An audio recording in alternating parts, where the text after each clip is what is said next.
Two dive buddies disappeared from Lake Tahoe on October 2, 2001, during what was supposed to be a routine certification dive. 14 years later, a volunteer search team combing the southeast shore found a dive slate wedged between two granite slabs, 40 feet below the surface.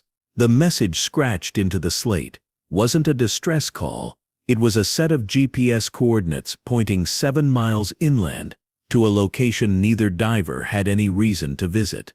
The slate belonged to Marcus Veld, a 29-year-old software contractor from Reno. His dive partner that morning was Joel Prisner, 31, a cadastral surveyor who'd logged over 200 dives in the previous 3 years. Both men held advanced open water certifications. Both had checked in at Zephyr Cove Marina at 6:18 a.m., signing the logbook with their planned depth, 85 feet, and estimated return time of 9:45 a.m.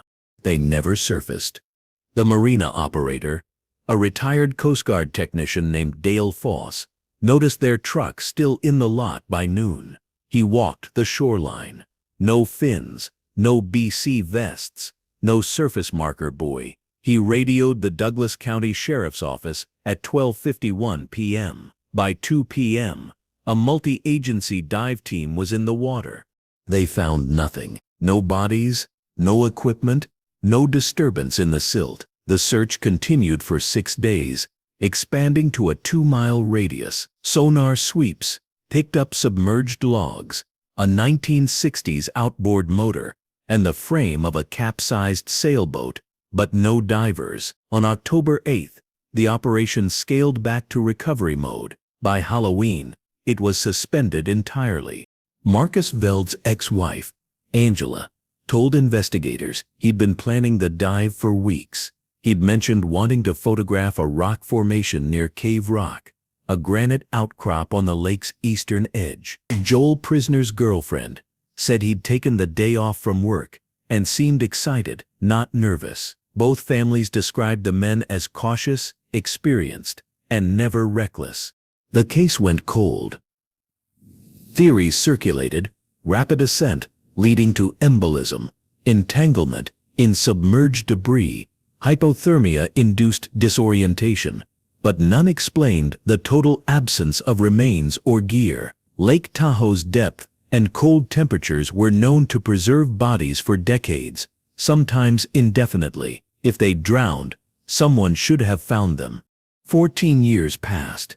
In June 2015, a volunteer group called Sierra Search Coalition organized a weekend expedition to comb high-traffic dive sites around the lake. They weren't looking for Veld and Prisner specifically. They were documenting trash, lost gear, and hazards for a conservation database. On the morning of June 13th, a diver named Carla Munoz was working a narrow crevice 40 feet down, just south of Cave Rock, when her flashlight beam caught something yellow wedged between two slabs of granite. She freed it carefully. It was a standard dive slate, the kind used for underwater communication, bright yellow plastic, roughly the size of a paperback book, with a tethered pencil still clipped to the side. The surface was scratched and pitted, but legible. 3 lines of text, carved deep. 38.847. 1 nest, 119.9254. Not an accident. Check. The permit. Carla surfaced and handed the slate to the team coordinator, who immediately recognized the implications. The slate had a small equipment tag on the back corner, faded but readable. Serial number DV1739. A quick search through county records tied it to Marcus Veld, purchased from a Reno dive shop in April 2001. The Douglas County Sheriff's Office reopened the case within 48 hours. Investigators started with the coordinates. They plotted them on a topographic map. The location wasn't in the water. It was 7 miles inland, near the junction of Kingsbury Grade and Tramway Drive, in a sparsely populated area of pine forest and old logging roads. No residential structures within a quarter mile, no commercial sites, nothing that would connect to 2 divers. A deputy drove out to the coordinates on June 16th. He found a clearing, overgrown, with manzanita and scrub. At the center sat the remnants of a concrete foundation, roughly 20 by 30 feet, cracked and partially collapsed. Scattered around it, rusted rebar, fragments of cinder block, and a stack of rotting plywood sheets covered in black mold. The deputy took photos and forwarded them to the county planning office. That's when the story shifted. A records clerk named Beth Hone ran the coordinates through the county's permit archive. The foundation had been part of a residential development project filed in 1998 by a contractor named Glenn Tabor. The permit described a single-family home, but construction had stopped abruptly in early 1999. Tabor had cited financing issues in a brief letter to the county, and the permit had lapsed. Beth kept digging. She found something else. A second permit, filed 3 months later, under a different name. This one was for a private utility easement, allowing underground electrical work on the same parcel. The applicant was listed as J. Prisoner, Joel Prisoner, the surveyor, the second diver. Investigators pulled Joel's employment records. In March 1999, he'd worked as an independent contractor for a firm called High Desert Land Services, doing boundary surveys for rural parcels. One of those parcels was the Kingsbury grade site. He'd submitted a survey report on March 8, 1999, 2.5 years before the dive. The report was routine: property lines, elevation notes, drainage patterns. But attached to the back page was a hand-drawn annotation, a small circle labeled Subsurface Anomaly, Nebraska Corner, approx. 6 feet depth. Joel had flagged it as a possible septic issue and recommended further inspection before any foundation pour. No follow-up inspection was ever conducted. The permit lapsed. The foundation stayed unfinished. Sheriff's investigators contacted Glenn Tabor in July 2015. He was living in Carson City, working as a commercial electrician. He remembered the project but claimed he'd abandoned it due to cost overruns. He had no memory of any subsurface anomaly and said he'd never met Joel Prisoner personally. He'd hired the survey work through a third party. When asked if he'd ever encountered Marcus Veld, Tabor paused. Then he said he'd met Marcus once, in the summer of 2001, at a dive shop in Incline Village. Marcus had been asking questions about underwater ROV rentals, remotely operated vehicles used for deep inspection work. Tabor said it was a brief conversation, maybe 5 minutes, and he hadn't thought about it since. Investigators pressed, "Why would a diver ask about ROV rentals?" Tabor shrugged. Maybe he was planning a deep dive and wanted to scout it first. Maybe he was just curious. He didn't know. But the timing was specific. Marcus had inquired about ROV rentals in late August 2001, 5 weeks before the disappearance. Detectives returned to the Kingsbury grade site in early August with a ground-penetrating radar unit. They scanned the northeast corner, where Joel's annotation had marked the subsurface anomaly. The radar showed a void, 6 feet down, just as Joel had noted, roughly the size of a car trunk. They brought in an excavation crew. On August 11, 2015, they broke ground. At 6.2 feet, the bucket struck something solid, metal. The crew switched to hand tools. By late afternoon, they'd uncovered a steel drum, heavily corroded, sealed with industrial epoxy. The drum had no manufacturer markings, no serial numbers, just a hand-painted notation on the side, nearly illegible, TC09. The drum was transported to the State Forensics Lab in Carson City. It took 2 days to cut through the seal safely. Inside, they found plastic sheeting, duct tape, and a canvas duffel bag. The bag contained $340,000 in cash, small bills bundled with rubber bands. Some of the bills were stained with an oily residue. Lab tests identified it as motor oil, mixed with trace amounts of methamphetamine precursors.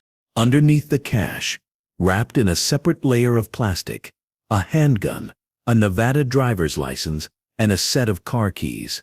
The license belonged to a man named Terry Carlin, reported missing in February 1999 from Gardnerville 15 miles south of the site. His case had been classified as a possible voluntary disappearance. Carlin had debts, legal troubles, and a history of skipping town. The handgun matched ballistics from an unsolved homicide in Douglas County in January 1999. The victim had been a known dealer in the local methamphetamine trade. Glenn Tabor was brought in for a second interview on August 14th. This time, detectives presented the contents of the drum. Tabor's story fractured within an hour. He admitted he'd known Terry Carlin. They'd worked together on construction jobs in the late 1990s. He admitted Carlin had been involved in bad business, and that he'd helped bury the drum at the request of people he refused to name. He denied any involvement in Carlin's disappearance. He denied any involvement in the 1999 homicide. He claimed he'd simply been paid to dig a hole and keep quiet. When asked about Marcus Veld and Joel Prisoner, Tabor went silent. His lawyer ended the interview. Investigators reconstructed the timeline. In March 1999, Joel Prisoner had surveyed the Kingsbury site and documented a subsurface anomaly, the buried drum. It's unclear if he understood what he'd found. His notes suggested he thought it was a septic issue, but the phrasing was vague. Did he ask questions? Did he dig further? There's no record of Joel ever reporting the anomaly beyond his survey notes. 2.5 years later, in the summer of 2001, Marcus Veld began asking about ROV rentals, tools for underwater inspection. In late September, he and Joel planned the Lake Tahoe dive. On the morning of October 2nd, they entered the water at Zephyr Cove, less than 7 miles from the Kingsbury site. What happened next is still unclear, but the dive slate, carved and hidden 40 feet down, suggests Marcus and Joel knew they were being watched. The GPS coordinates weren't random. They were deliberate, specific, meant to be found. The phrase "not an accident" implied intention. The instruction "check the permit" pointed directly at the paper trail linking Joel to the site. They left a map, a message, a breadcrumb. But they didn't survive to explain it. In October 2015, a hiker reported finding a fragment of neoprene wetsuit material snagged on a tree branch near the Kingsbury Grade clearing. Lab analysis confirmed it matched the manufacturer and age range consistent with dive gear from 2001. The fragment showed cutting marks, clean, straight edges, not tears. Someone had removed it deliberately. No other physical evidence was recovered. No remains, no equipment, no vehicles tied to the disappearance. Glenn Tabor was charged with conspiracy and evidence tampering related to the buried drum and the Terry Carlin case. He was not charged with the deaths of Marcus Veld and Joel Prisoner. There wasn't enough evidence to establish a direct link. He accepted a plea deal in early 2016 and served 4 years in state prison. He declined to name anyone else involved in the burial or the subsequent events. The unsolved homicide from 1999 was officially connected to Carlin's disappearance, but no arrests were made. The network behind the buried cache and the methamphetamine trade had dissolved years earlier, scattered or incarcerated on unrelated charges. The families of Marcus Veld and Joel Prisoner were briefed on the findings in late 2015. Angela Veld, Marcus's ex-wife, said she'd always believed something didn't feel right about the dive, that Marcus had seemed distracted in the weeks beforehand, like he was working through a problem he couldn't share. Joel's girlfriend remembered him mentioning an old job he wanted to follow up on, but he'd never elaborated. Neither family received closure. The state officially classified Marcus and Joel's deaths as homicides in 2016, but the case remains open. In the spring of 2017, a kayaker reported seeing something metallic glinting in shallow water near Cave Rock, less than 100 yards from where the dive slate was found. Divers investigated and recovered 2 BC vests, buoyancy control devices partially buried in silt. Both were slashed through the inflation bladders. Both were traced back to Marcus and Joel through serial numbers on the tank attachment clips. The vests were located at a depth of 22 feet, far shallower than their planned dive. It suggested they'd been moved, staged, or left behind during a struggle. No one knows who cut them. No one knows where the men went after they carved the coordinates into the slate. The most widely held theory is that Marcus and Joel surfaced at an unplanned location, possibly a private dock or a secluded cove, and were intercepted before they could return to Zephyr Cove. The slate was their insurance, a record hidden underwater where no one would tamper with it quickly. But insurance only works if someone finds it in time. 14 years was too long. The Kingsbury grade site was cleared by the county in 2018 and sold to a private buyer. The foundation was demolished, and the land was replanted with native vegetation as part of a conservation easement. A small marker was placed at the edge of the property by the Sierra Search Coalition, noting the location where the 2015 recovery took place. It doesn't mention Marcus Veld or Joel Prisoner by name, just the date and the GPS coordinates. The volunteer diver who found the slate, Carla Munoz, said later that the most unsettling part wasn't the message itself, it was the care taken to preserve it. Marcus had carved the letters deep, deliberate, with a precision that suggested he knew exactly how long it might take for someone to find them. He hadn't rushed. He hadn't panicked. He'd left a map, knowing he wouldn't be there to see it followed. In the end, the case cracked, not because of new technology or a sudden confession, but because 2 men understood how investigations work, how permits are filed, how records are kept, how evidence buried in water lasts longer than evidence buried in dirt. They knew the system. They used it. They just ran out of time. If you'd been the one to find that slate 14 years later, would you have recognized what it meant, or would you have dismissed it as diver graffiti, another piece of lake debris, left behind by someone passing through?